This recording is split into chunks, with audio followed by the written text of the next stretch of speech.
a short lecture with water analysis. Okay, so the class, then elaborately we have discussed the water characteristics. Okay, so let me recall what we have studied or what you have discussed in the class are physical characteristics of water, chemical characteristics of water, and biological. And anyway, this you will be discussing in detail in lab also, but at least you just be familiar on how to test a sample.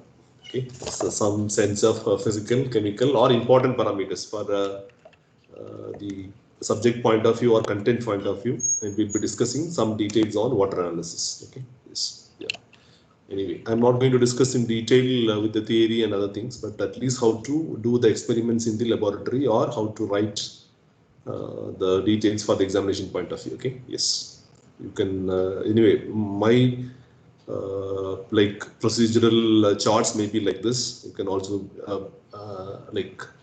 understand logically, or you can remember very easily. Okay, yeah.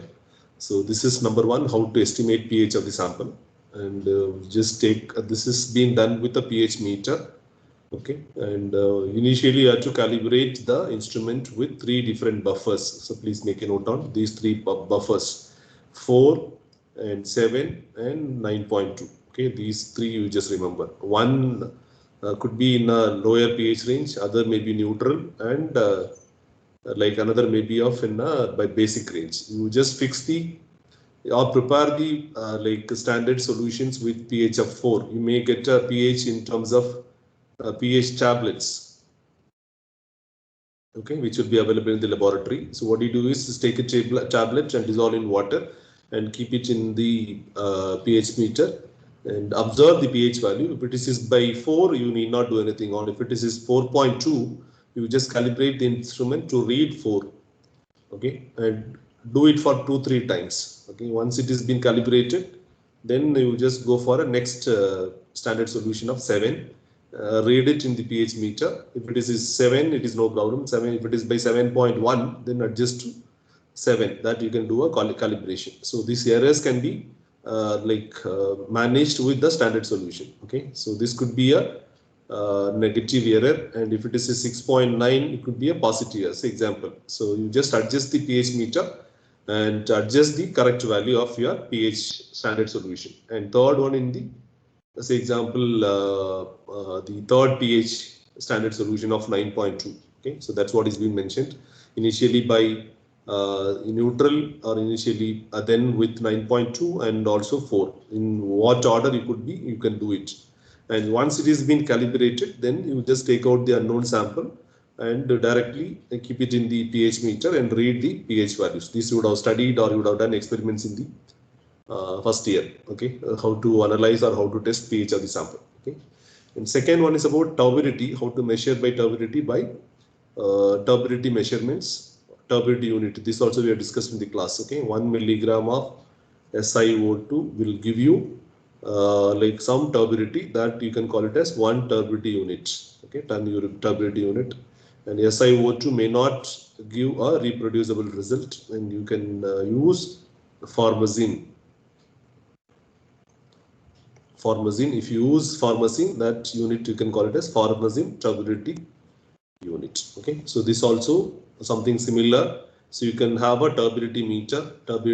You just switch on the turbidity meter and you prepare a standard solution, standard stock solution of 400 NTU. So please make a note on. You just prepare a standard solution of 400 NTU, and then you just keep it in the turbidity meter. It should show 400 NTU here. Otherwise, you just calibrate the instrument and make to read like 400 NTU.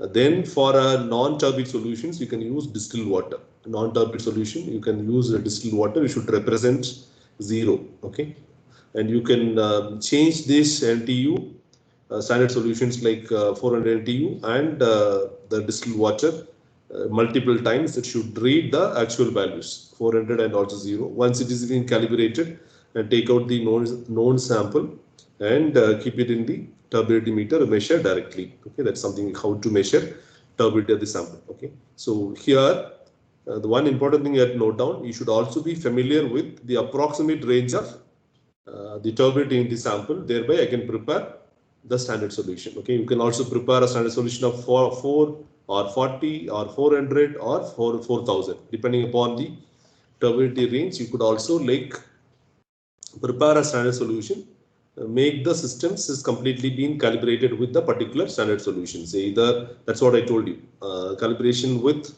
a standard solution and as well as distilled water. Once it is been calibrated, take out the unknown solutions, keep it in the slot, measure the turbidity of the sample. Okay. Yes. Third one is about conductivity meter. This is also something similar to your pH meter, and you just switch on the conductivity meter before the start of the experiment, almost 30 minutes before. And here you can represent a standard solution of 0.1 normality of potassium chloride as a standard. Please make a note on 0.1 normality of potassium chloride as a standard solution. You should represent that is 14.12 my MOS, 14.12 MOS. Okay. Then if it is not there, you adjust the value. Okay. Once it is been calibrated, take out the unknown sample and drop your knob like the your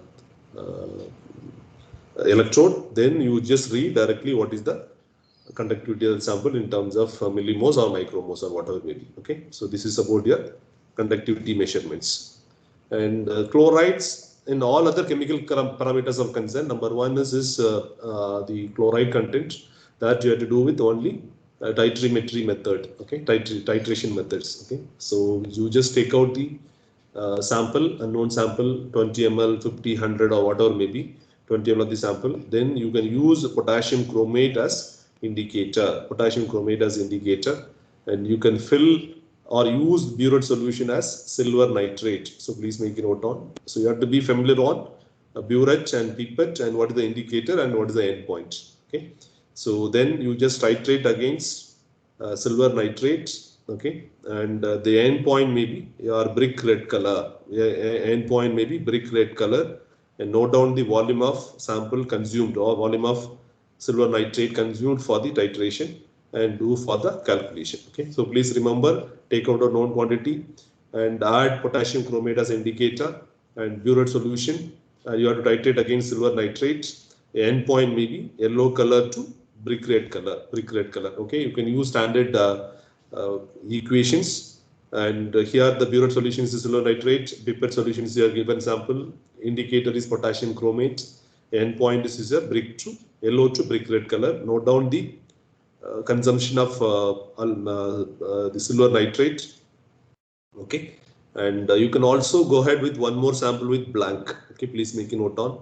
Normally, whatever the water you use for like preparation of the sample or preparation of your solutions may have some sort of say example chloride value. So you can also use sample and also you can use a blank, thereby whatever the consumption may be accurate. Okay, so silver nitrate used for the sample, silver nitrate used for the blank, multiplied by the normality into the molecular weight, 35.48 molecular weight of chloride, and into 1000 is for the conversion to milligram per liter, divided by the volume of the sample taken. You can express chloride as milligram per liter. Okay, so this is something is important.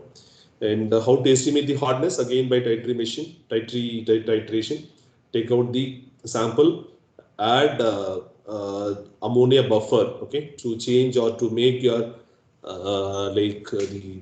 to prevent the alteration of the pH, you can add buffer solution, and here you can use indicator as Erichrome black tea, EBT, Erichrome black tea as an indicator, and you can titrate against EDTA solution, ethylene diamine tetraacetic acid, EDTA solution, and the color titrate against EDTA solution, and you have a color change, maybe a pink color to your steel blue color. Okay, pink color to steel blue color is the change in your indicator. Change in the indicator. Stop the process and note down how much is the volume of your say example EDTA consumed, then you can go for a calculation. Okay, so if burette is EDTA, pipette solution is about the given sample, indicator is the EBG, and the endpoint may be the red color, wine red color to steel blue color, and you can also calculate the total hardness using this equation. Volume of EDTA multiplied by the normality and the equivalent weight of calcium carbonate into 1000, that is this 1002 milligram divided by volume of the sample taken. Okay, you can also express in terms of milligram per liter as calcium carbonate. That's what we discussed. Calcium carbonate as hardness. Okay, so how to express calcium hardness again? So you just take 20 ml of the sample, add 20 ml of sodium hydroxide as a sodium hydroxide. Then you add ammonium perchlorate as a indicator, and then your burette solution may be EDTA. Then titrate against EDTA. Then the color change from your pink color to color change from the pink color to purple color. Purple color. Just find out how much is the volume of EDTA consumed. So you can use this formula. Like volume of EDTA multiplied by normality of EDTA into equivalent weight of calcium carbonate into 1000 divided by volume of the sample taken. Okay, so this you can express in terms of milligram per liter. Okay, so now calcium carbonates in terms of calcium you have to calculate. So whatever you may get from the previous equation, calcium carbonate or calcium hardness in terms of calcium carbonate multiplied by equivalent weight of calcium divided by equivalent weight of calcium carbonate. So if you do it, you may get calcium in terms of milligram per liter. Okay, so anyway, that you just refer and have some idea. This you would have probably will be also doing in the experiments or virtual experiments in the laboratory also. Okay, so next parameter is about alkalinity. Is something is important, alkalinity. So here again, take out the sample and add phenolphthalein as indicator. So please make a note on this. You have to find out total alkalinity as well as, okay, so what you do is take out the sample, add 2 drops of phenolphthalein indicator and titrate against sulfuric acid, and then you just make it color to colorless. Okay, pink color to colorless, and note down the volume of sulfuric acid consumed. Then in the same, okay, proceed the experiment, and you can use a mixer indicator. You can use mixer indicator. Then continue the same experiment. Okay, titrate against sulfuric acid, and your color change may be your blue color to a red color, and you can calculate what is the total alkalinity. So let me repeat again. Okay, because it's a two-step process, we are estimating total alkalinity. Take out the sample. Okay, known volume of the sample, add phenolphthalein as an indicator. If you add phenolphthalein, then probably you may get a pink color. Then titrate against sulfuric acid, and then just find out the volume consumption. And in the same, you just proceed with the experiment by the addition of mixer indicator. Then color change may be titrate against, color change may be blue color to red color. Okay, so thereby you can estimate the alkalinity of the sample. Okay, so here the burette solution is sulfuric acid. Sample is take out the known quantity, add phenolphthalein as an indicator, then titrate against sulfuric acid. The first stage is disappearance of the pink color. Then you can find out, you can proceed for the total alkalinity, and you can use mixer indicator. Then the end point may be appearance of the pink color one more time. So you can estimate phenolphthalein alkalinity. It's very simple. Volume multiplied by the normality into 50 into 100, equivalent weight of calcium carbonate. That is 100 divided by 2. That's 50. 50 is equivalent weight of calcium carbonate into 1000. This is for the conversion divided by volume of the sample taken. In the case of total alkalinity, and you just because you are now continuing the experiment, that means its total amount of sulfuric acid like consumed, total volume of sulfuric acid consumed multiplied by normality into equivalent weight of calcium carbonate into 1000 divided by volume of sample taken. So you can have phenolphthalein alkalinity as well as total alkalinity of the sample. Okay, yes. Now you can refer this tabular column, because I have to estimate the alkalinity is due to hydroxide ions, alkalinity is due to carbonates and alkalinity is due to bicarbonates. Okay, so if phenolphthalein alkalinity is 0, then hydroxide or hydroxide alkalinity is equal to 0, carbonate alkalinity is equal to 0, and the carbonate alkalinity is due to only bicarbonates. If phenolphthalein alkalinity is less than total alkalinity by 2, then you can use this formula to calculate individual. If phenolphthalein alkalinity is equal to total alkalinity by 2, you can use this fractions to calculate. If phenolphthalein alkalinity is greater than total alkalinity by 2, then you can use this formula. And if the phenolphthalein alkalinity is equal to total alkalinity, thereby every alkalinity is due to hydroxyl ions. Okay, so this table column is important to split or to say something about the alkalinity is due to hydroxide or carbonate and bicarbonate ions present in the water. Okay, yes. Then the acidity, here take out the sample and you can use methyl orange as indicator and you can titrate against sodium hydroxide. Please make a note of, because I'm estimating alkalinity, you have to use a base for your burette solution. Sodium hydroxide, titrate against, say example, sodium hydroxide. You have an endpoint maybe orange, sorry, this is dark yellow color to pale yellow color. Okay, so or you can say orange, not orange, but color change is from or to yellow color, and proceed. Note down the volume of sodium hydroxide consumed. Proceed further for the experiment. You add phenolphthalein as an indicator.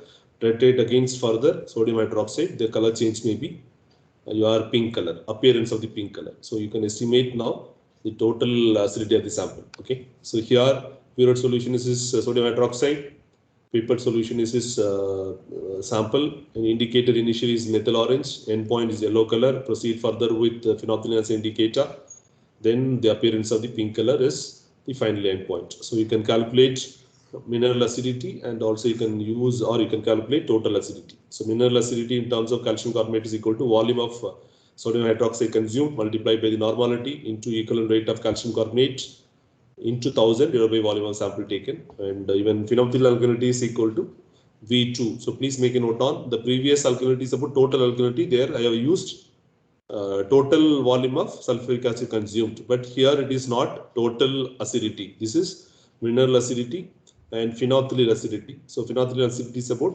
volume V2. So after consumption of mineral acidity, then you have to estimate or you have to continue further, and this is V2. V2 is volume consumed because of phenolphthalein alkalinity, phenolphthalein acidity. That is V2 into normality multiplied by your equivalent rate of calcium carbonate into 1000 divided by volume of sample taken. So please make a note on how to calculate the mineral acidity as well as mineral acidity and phenolphthalein acidity in terms of milligram per liter as calcium carbonate. Okay, yeah. How to estimate dissolved oxygen. So this also we discussed in the last class. How to go ahead with the DO experiment. Okay, so this can be done in a BOD bottle. That's what I told you, BOD bottle, and fill the sample in the BOD bottle. Then you add 2 ml of manganese sulfate and 2 ml of alkali or 2 ml of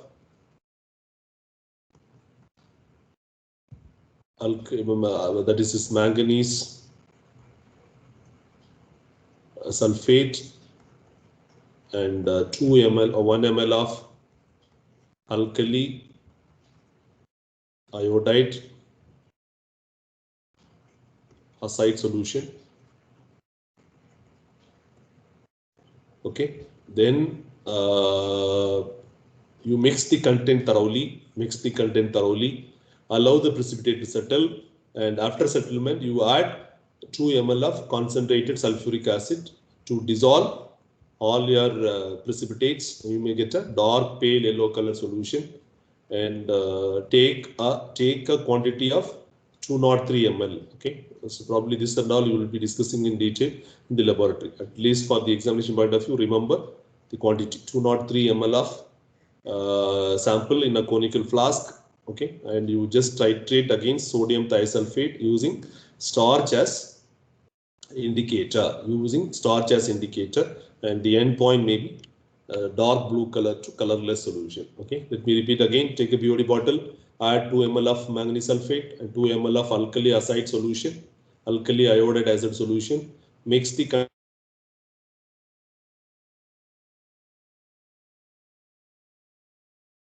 acid to dissolve or to dissolve all the precipitates, and you may get a dark yellow color solution. And take out the sample that of 203 ml and titrate against sodium thiosulfate and starch as an indicator. Starch as an indicator, and the endpoint may be dark blue color to yellow color, dark blue color to colorless solution, colorless solutions. Okay, so you can directly calculate. This is what we are discussing in the class also. This method is called as Winkler method. This method is called as Winkler method of estimating dissolved oxygen in the water sample. Dissolved oxygen in the water sample. Okay, so this is what we are discussing in the class as well. Okay. Then the last experiment is about BOD of the sample, biochemical oxygen demand of the sample, biochemical oxygen demand. So we are now estimating oxygen demand of the particular sample. Okay, this sample may contain a lot of organic matter. These organic matters are consumed by microorganisms, and during degradation it will also consume oxygen. Okay, so this oxygen consumptions you are now estimating in terms of DO. Okay, oxygen consumption you are estimating in terms of DO. Okay, so what do you do? Now you have to do a 2 times BOD experiment, 2 times DO experiment. Initially you have to estimate DO initial and the DO final.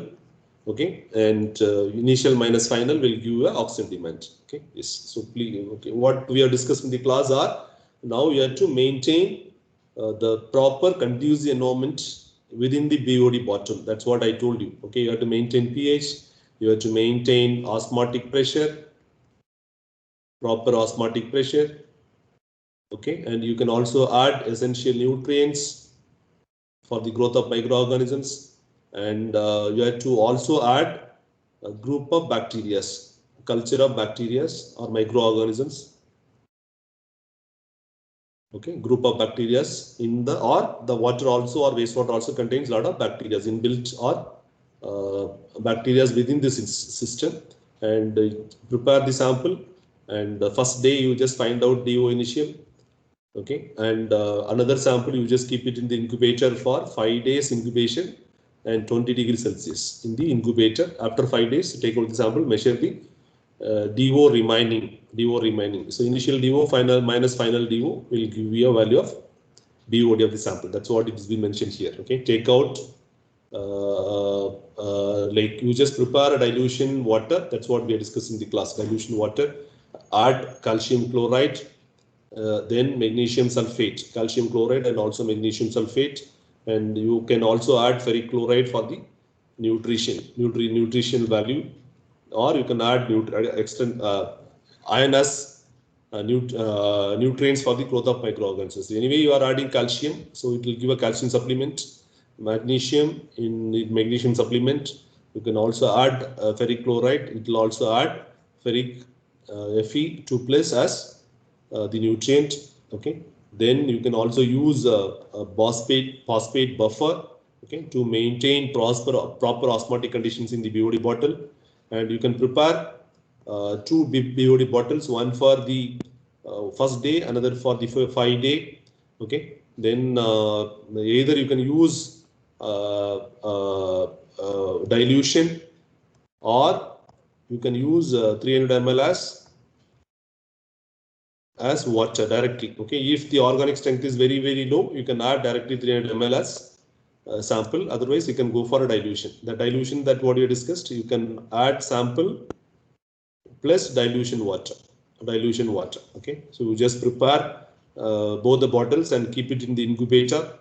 And one bottle you can use it to find out DO initial, and other bottle you can keep it in the incubator for 5 days at 20 degrees Celsius. After 5 days, you just take out the bottle and measure DO final of the sample. So initial minus final will give you a BOD of the water sample, BOD of the sample. Okay, so this is what we discussed elaborately in lecture, and how to perform the experiment in the laboratory also. You can have a look. Okay, yes. Then You can measure BOD of the sample in terms of milligram per liter. So DO initial minus DO final.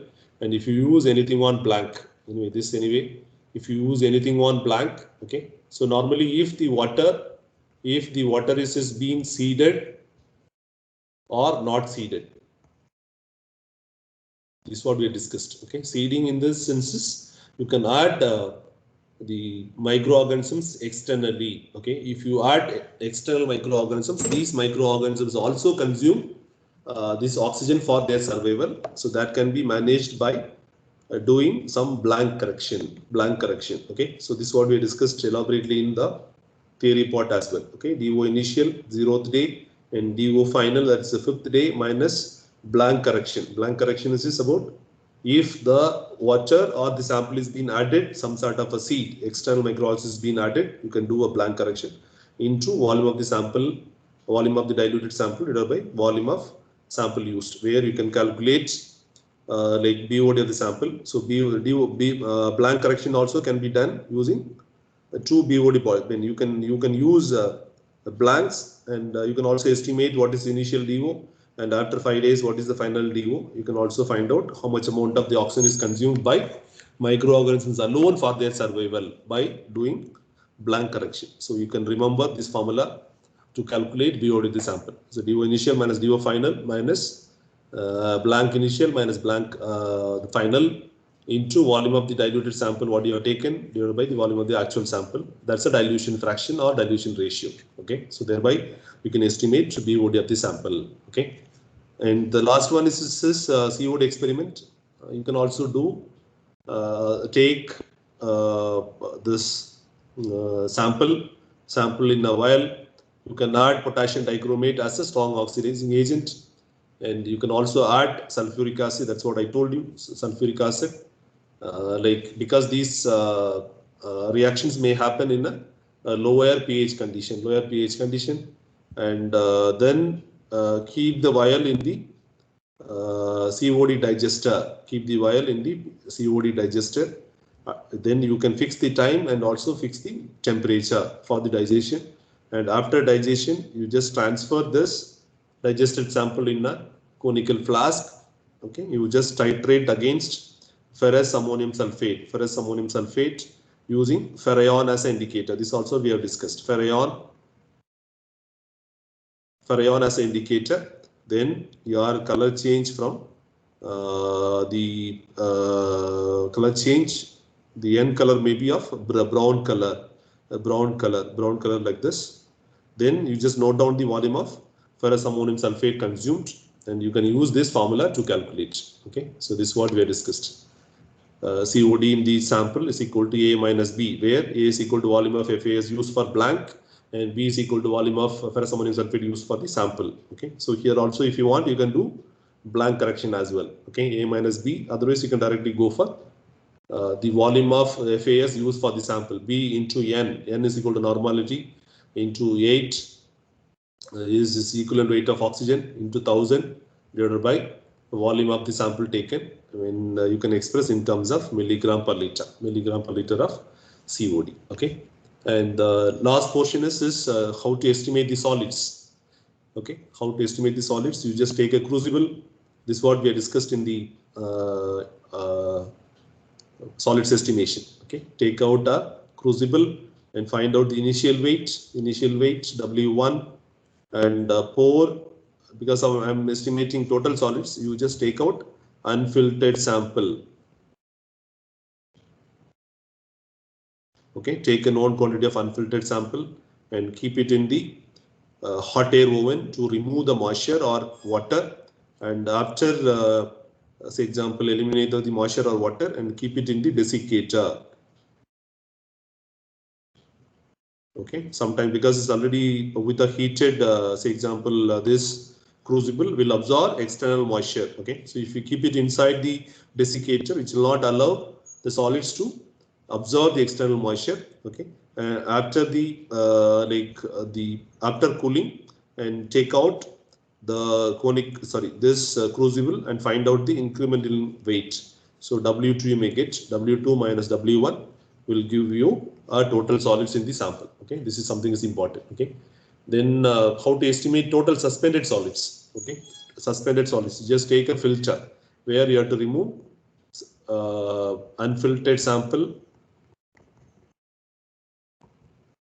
Okay, where you have to remove the suspended solids. Suspended solids. You just retain or just filter the suspended solids onto a filter. That's what is being mentioned. Okay, switch on the balance and note down the initial weight of the filter paper, and take out the vacuum filter assembly.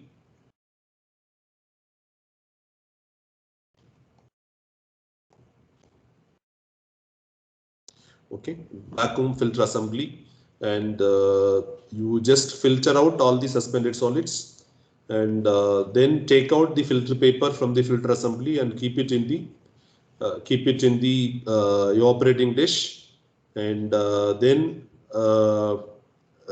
keep this evaporating dish and also filter pad inside the like hot air oven, eliminate the moisture, and after a particular period of time, okay, say example 105 degrees Celsius and 24 hours of exposure, then for cooling you can keep it in the desiccator, and after cooling you just measure the increment in weight of this one. Okay, so W1 you are familiar, and W2 it is with the solids. W2 minus W1 will give you a value of total suspended solids. Okay, so please remember how to estimate total suspended solids. Okay, then after determination of TS, okay, up to this you are familiar, right? Up to this you are familiar. Take out the crucible and pour the sample and keep it in the hot air oven, and after heating you just cool it in the desiccator and just find out the total. So up to this is total solids estimation. Okay, up to this is total solids estimation. Okay, after determination of total solids, and keep the crucible in a muffle furnace at a temperature of 550 degrees Celsius. That something is important. Okay, so because in the total solids I have to estimate how much is the volatile fraction and how much is the fixed solids. Okay, volatile fractions are organic matter and the fixed solids are inorganic matter. Is it fine? So organic and also inorganic. So after determination of total solids, that means you would have already noted W1 and also W2. Okay, so after determination of total solids, you just keep the sample, same sample, with a crucible in a like muffle furnace where the temperature range is 550 degrees Celsius, and after a certain period, and take out the crucible and again keep it in the desiccator for cooling, and after desiccation just measure the final weight W2 W3 final weight of the sample. Okay, so now you may get W3 minus W2 will give a value of loss in weight. This is loss in weight. W3 minus W2 W3 minus W2 will give you a value of loss in weight. You can say that is volatile solids. Remaining weight you can call it as fixed solids. Okay, this something is important. Okay, after determination of total solids, keep the sample or crucible in the muffle furnace where the temperature range is 550 degrees Celsius. Then after like 550 degrees Celsius for a certain period, cool it and measure the loss in weight and also the remaining weight. Loss in weight you can express in terms of volatile solids, and remaining weight you can call it as in terms of inorganic solids or fixed solids. Is it okay? So this you can have a glance. Okay, probably this also you can do like you can also like practice these sort of data or details in the laboratory also. So for the examination point of view, at least you read how to do the pH experiment or how to measure turbidity, how to measure conductivity.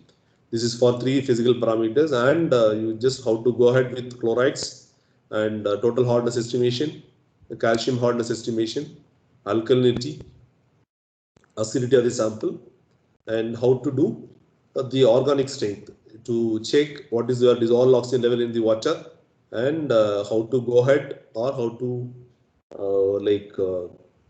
find out BOD of the sample, and how to find out COD of the sample, and how to perform solids estimation in the laboratory. Is it okay? So that just you have a glance, and so this for the examination point of view, at least you just familiar for the titration experiments, what is the Biuret solution and also pipette solution, or what are the indicators and what is the endpoint, and how to calculate the individual parameters. That is more than enough for the examination point of view. Is it okay? Yes, sir.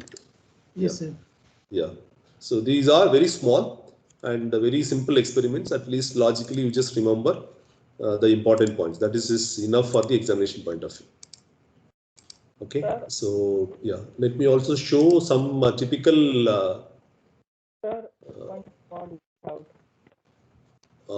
the examples how to calculate numerical problems with solids and BOD. Okay. Sir, why we are using vacuum pump? What is the use of vacuum pump in TSS? That's what because you have to use a certain filter paper, right? Filter paper with, say, example, a particular size. Imagine now your water solids are more. Okay, so filter paper size is filter paper. Obviously, it will retain all your total solids. That's a objective. Okay, so normal gravity filtration may not be possible because it will take more time. Am I right? It will take more time. So what you do is use vacuum pumps. Okay, so vacuum pumps normally they suck the water forcefully, thereby solids will be retained and water will be taken away. Is it fine?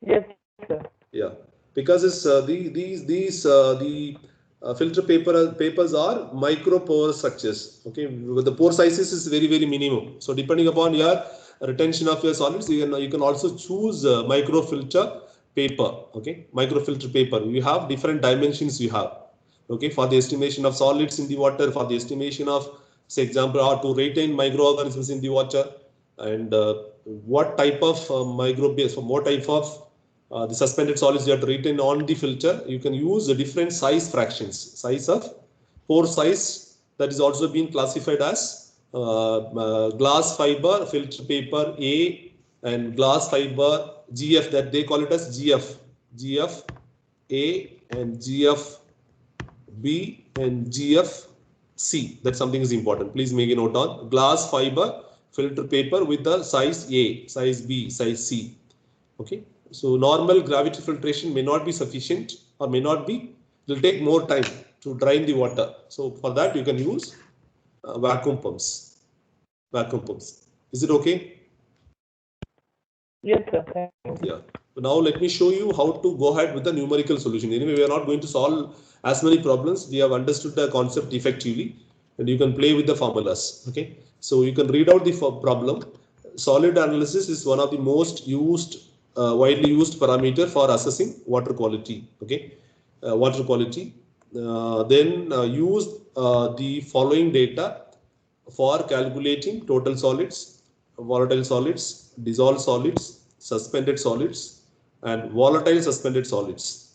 And sample of 150 ml is being used in performing solids analysis. Okay, so first one is about tare mass of evaporating dish. That's something is about. Okay, so tare mass is something like, so normally in the weighing machine you would have seen, weighing machines normally may not give a accurate constant value for a particular, say example, a particular mass. So what do? You just do multiple times, okay, and you just fix that particular mass as initial mass.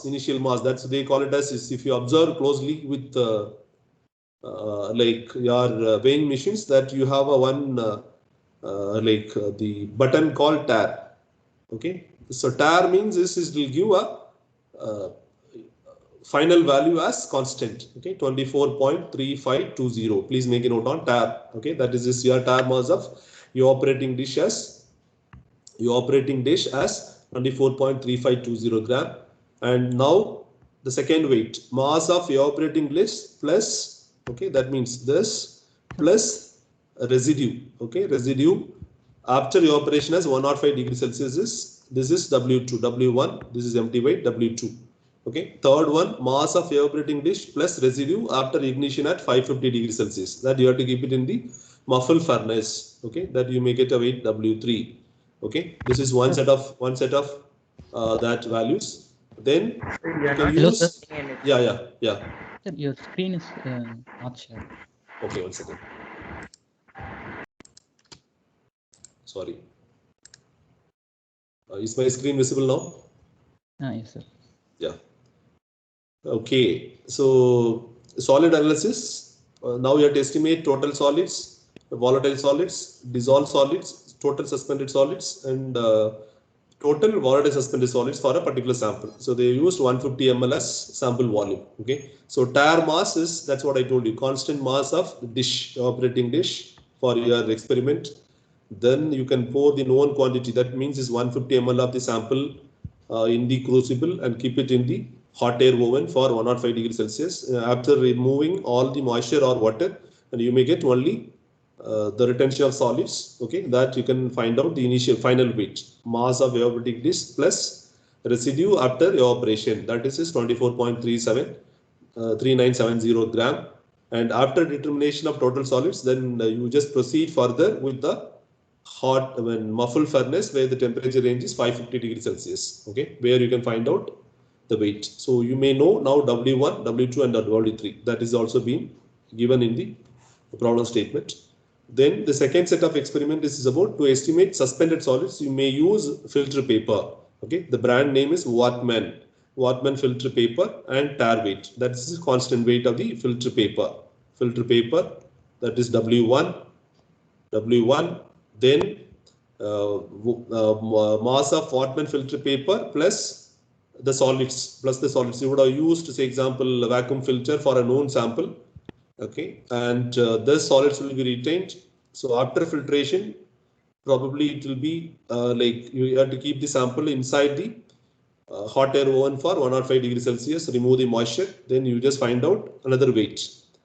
Then after determination of total suspended solids, okay, then keep the filter paper in the muffle furnace where the temperature range is 550 degrees Celsius. That's what I told you. You can use glass fiber filter paper. That's something is important. Okay, so you can ask me what is the importance of glass fiber. Okay, so if it is being exposed to 550 degrees Celsius also, the filter paper won't go off.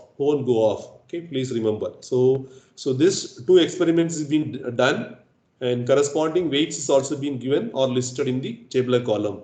Okay, so now you have to estimate how much is the total solids and how much is the volatile solids and how much is the dissolved solids, how much is the total suspended solids, and how much is the total volatile suspended solids using this data. Okay, that is very simple. Okay, you can remember or you can look into the same equation. Okay, total solids is equal to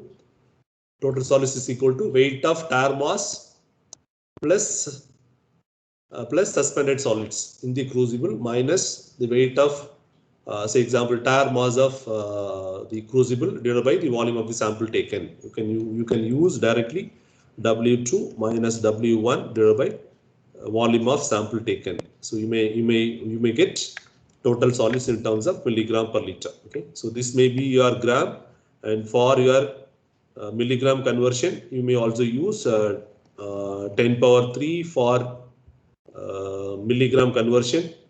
Okay, and also one more 10 power 3 for milliliter to liter conversion. That's what it has been written here. And again 1000 to liter to ml. So you may get in terms of milligram per liter. Is it okay? Is it fine? Rashwant? Yes, sir. Yeah, you can interact with me. Okay. So second one is the after determination of total solids, what do you do? Now you just keep it in the muffle furnace. That's where you can estimate volatile solids. So you can look into the weights. That is this weight of the total solids plus tare minus weight of total fixed solids plus tare divided by volume of sample taken. Okay, so just understand logically. Now total volatile suspended solids. Okay, so you would have taken W1 the crucible, W2 maybe with the solids after evaporation. So W2 minus W1 will give you a total solids estimation. So after determination of total solids, keep this sample in the muffled furnace. Now what will happen? There could be two weights. One is W2 minus W3, that is loss in weight, and you may get W3 as weight. So thereby this W2 minus W3 will give you your volatile solids, and remaining weight will give you a fixed solids. Okay. Anyway, I'm not looking into the numerical value. So after let me also post in the Dropbox. You just look into the values. Logically, you understand. You need not look into the numerical values, but logically you understand the concept where you can calculate volatile solids and fixed solids. Okay. So up to this, TVS is over. Now we have to estimate total suspended solids. That's what I told you. Total suspended solids can be done in a filter paper. Okay. So what you do is you just find out the initial weight, and then with the mass, you just after 105 degrees Celsius exposure, you just find out the incremental weight. W2 minus W1 will give a value of total suspended solids. Am I right? Total suspended solids. So after determination of total suspended solids, just keep it in the muffle furnace. Okay. So now you may get a weight. Okay. Some portions will be escaped, some portions will be remained. So you may get this minus this minus this, TSS minus or you can remember simply loss in weight. Then you can have volatile solids, and remaining weight you can have it of fixed solids or inorganic solids. That something is important. So please look into the numerical value, and you can proceed for calculations. Okay. Yes, that's what VS is. So how to calculate now TDS, dissolved solids, and you can have TS. You can have TS value, okay, total solids, and total solids, and TSS you would have found out, and TS minus TSS will give a value of TDS. Okay, this is one way of calculation. Or otherwise, what you do? You have to repeat because for TDS experiment you need a filtered sample. That's what I told you. Okay, you just take a raw sample and retain all the suspended solids. Okay, and you just take a filtrate. Okay, take our known quantity of the filtrate in the crucible. Okay, and before that you just find out W1 initial weight, and take a known quantity of the filtrate, keep it in the hot air oven, remove the moisture, and find out the final weight. W2 minus W1 will give you a total dissolved solids. Okay, please make a note on. Okay, for if you go with raw water sample, that is total solids. If you go with filtered sample or filtrate, it will give a dissolved solids. Okay, in the TS also I can go for VS estimation and fixed solids estimation. In the DS also I may go for a VS estimation and then FS estimation. Here we can call it as volatile dissolved solids, fixed dissolved solids. Here we call it as total volatile solids and total fixed solids. Is it all right?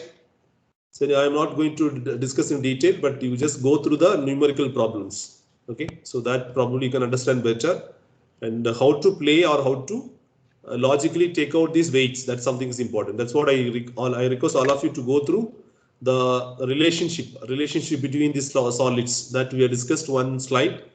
Have a look and find out or observe the actual weights. It has been mentioned in the problem, and based on that you can calculate the parameters. That something is important. Okay, so this also the same problem, and you may get number of problems like this.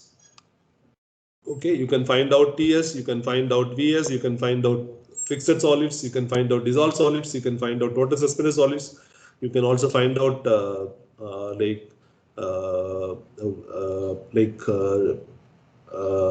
dissolve in what fractions of volatile and also what's the fraction of fixed. And in the total solids, you can also find out what the organic fraction and also what is the inorganic fraction, and you can also find out the ratio as well. Okay, how much is the ratio between volatile suspended solids to total suspended solids. So any values you can calculate in terms of percentage or fraction, in terms of milligram per liter. So you can at least look into the problems to know or to solve number of numerical problems. Okay, yes. Okay. then how to solve BOD experiment or BOD values. Okay, so read the problem carefully.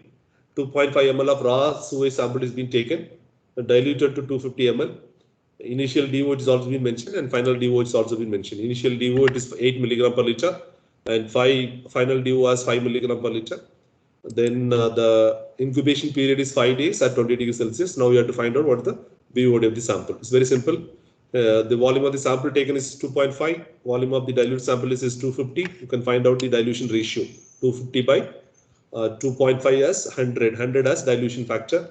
And initial DO, it is been mentioned 8 milligram per liter. Final DO is 5 milligram per liter. Thereby DO consumption is 3 milligram per liter. So BOD of the sample is initial minus final or loss of oxygen. Loss of oxygen is 8 minus 3, 8 minus 5 as 3 into dilution factor. Dilution factor or ratio, it is 100. So 3 into 100 may be 300 milligram per liter. That's something is important. So this is direct problem. You can calculate BOD as very simple. Initial minus final DO multiplied by dilution ratio. Dilution ratio. Okay. And if you use seed, that's what I told you. If you use seed, seed is very simple. That is external microorganisms. Imagine now your water sample is completely with a lot of organic matter, but it may not have a sufficient microorganisms to consume or stabilize the organic matter. Now you have to add external microorganisms. If you use external microorganisms, then you have to go for a seed correction. That's what I told you. So this equation you are already familiar. Okay. So initial minus final divided by dilution factor, either multiply dilution factor or divided by dilution fraction. Okay, so it will give a BOD of the sample. But if you use as seed, then you have to go for a seed correction. Okay, so microorganisms alone will consume oxygen, initial minus final, in the seed correction bottle into X by Y. This also we discussed in the theory part. At least have a glance of that the PPT or what we discussed in the class, then go for a numerical solutions. Okay, so here you just understand one problem. 10 ml of a sample is prepared directly through a 300 ml of incubation bottle. Initial DO it is 9 milligram per liter. Final DO is 2 milligram per liter. And then initial DO of the dilution water. That's what I told you. Dilution water which contains the microorganisms. Okay, 9 milligram per liter. And final DO is 8 milligram per liter. Temperature is also been mentioned as 20 degrees Celsius. Then the sample is been inoculated as 5 days. Then what is the BOD of the sample? So you can use this formula. BOD is initial minus final, but initial minus final of the dilution water into X by Y is the volume divided by your dilution fractions. Okay. So look into the problem very carefully. 9 minus 2, the initial. 9 minus 2, initial DO minus final DO and the seed correction. The initial DO of the dilution water minus final DO of the initial dilution water. Then what is X? Okay, so X what you have used 10 ml you have used probably as the seed volume. So 300 minus 10 is the X value, and 300 ml is the BOD bottle sample. Okay, sample volume as 300 ml. So X is 290 as X, and Y is again 300 ml. And if you then 10 ml is being diluted to 300 ml, that's a dilution fraction. And then substitute, calculate BOD of the sample as 183 milligram per liter. Okay, so what I do is let me post some BOD as well as total solids calculation, total solids estimation, some problems, numerical solutions in the Dropbox. Have a look. Okay, and please refer the initial notes also. Okay, how to estimate solids, how to estimate BOD of the particular sample. Have a look and look into the numerical solutions, and if try to solve. And if you have any difficulty, probably let me look into, and we'll also discuss in the next class. Is it okay? Okay. So whatever we have discussed in the class is physical quality parameters estimation and some chemical quality estimation parameters. Then how to estimate solids with all fractions. That's something is important. Okay, total solids, dissolved solids, and fixed solids, volatile solids, total suspended solids. In the TS, how much is the organic fraction and how much is the inorganic fraction? In the total TSS, how much is the organic fraction, how much is the inorganic fraction? In the dissolved solids, what is the organic fraction and what is the inorganic fraction? That's the first set of numerical problems. And second set is how to calculate BOD of the sample with initial and final DO is being given. And second set is if the seed correction is being given, how to estimate the BOD of the sample. Okay, so look into the numerical solutions. If you have any difficulty, probably we can discuss in the next class. Yeah, so let me download the attendance now.